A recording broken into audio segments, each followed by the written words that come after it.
I just had this memory of something that happened when I was a teenager. Prone to wander, Lord, I feel it. That I don't think I've ever talked about or shared before. Prone to leave the God I love. I'm going to share it with you now. Here's my heart. Lord, take and seal it. Seal it for thy courts above.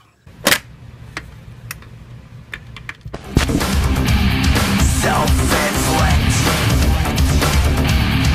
Self-inflict. So most of you know that I live in the middle of nowhere. I mean, really, I'm not lying when I say that, but there's really not much to do.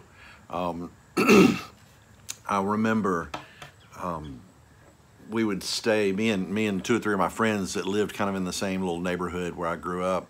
You know, we'd set up tents out in the yard and we'd sleep out, camp out, even though we weren't out in the woods. We lived enough in the woods that it was like that, you know, and we would stay out in the yard. I want to tell you about what happened this one particular night. I'll never forget this. The friend of mine that lived across the street and myself, we set up a tent. We were hanging out there in the yard. My mom doesn't watch this podcast, which is probably a good thing. I would get in trouble. And I looked at my buddy and he looked at me and I said, you know, we got those 2 bikes over there. Why don't we get on those bikes and let's ride into town? Probably 10 miles, maybe 12 miles or so to town from where I live. Right in the center of the little town of Petal, there is a hill. Chapel Hill was about, you know, it was about a quarter, maybe a half a mile long.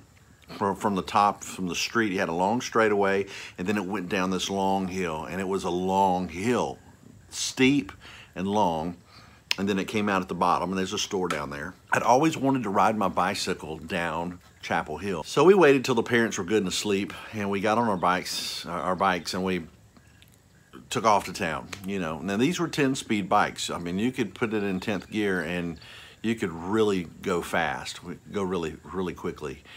I remember it took us about 25 minutes or so, maybe 20 minutes to get to town. And we went to the center of town where Chapel Hill was. We're at the top of the hill and we're looking at it, you know, on our bikes.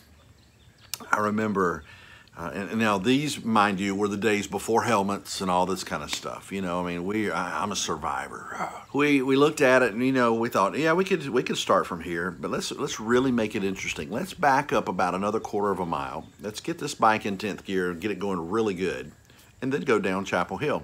So that's what we did. We backed up and we started going down. We were flying. I'm telling you, when we came over Chapel Hill, we were already going fast. And then when we started going down, I'm telling you, we were moving. My friend had a bike that you could brake by pushing the pedals backwards and it would brake. And he finally started braking and I saw him back there slowing down. About 2/3 of the way down the hill that I don't know how fast I was going, but I started getting uncomfortable whenever the front wheel of the bike started getting a wobble in the wheel. You know how they'll do? My guess is I was going a good 40, maybe 45 miles an hour on a bicycle. So I decided that I would brake as well. So whenever I went to brake, I squeezed the brake. It was the clamp brakes.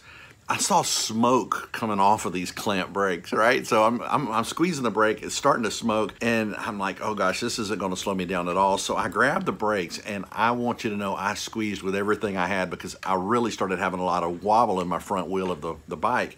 When I did, the front brake locked, and when it did, it shot me over the handlebars. When I hit the ground, I landed, and I had my hands, like I said, I didn't have helmets or anything like that. I had my hands up over my head, and I went head first. I don't know if you can see, I have a really nice little scar right there. See it? That finger took the full brunt of my body between my body and the pavement, and it scrubbed it. And whenever I stood up and I looked at my hand, I could see the bone right there on my finger. I remember looking at it going,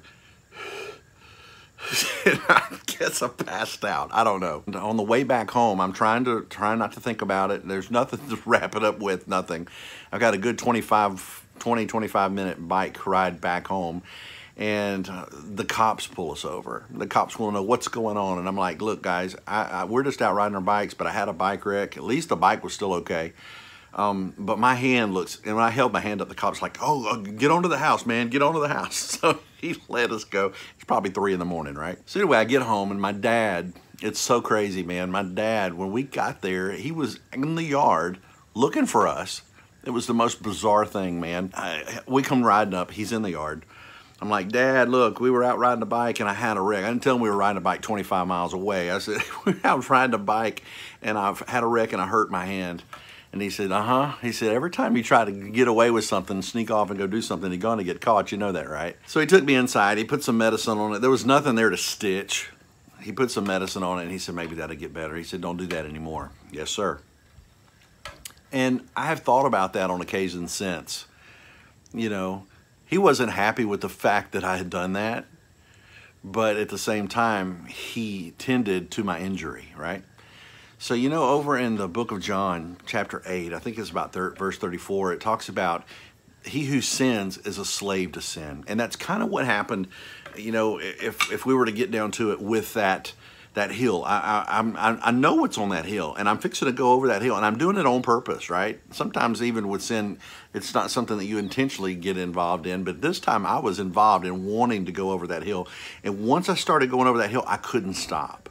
I couldn't stop. The only way to have prevented that injury on my hand was to not have gone over the hill in the first place. I knew better. I knew better than to sneak off away from my house. I knew better than to do something like that, but I couldn't stop it. And then when I finally did stop it, my father, even though he probably wanted to reprimand me and teach me a lesson, he knew I had learned a lesson enough on my own.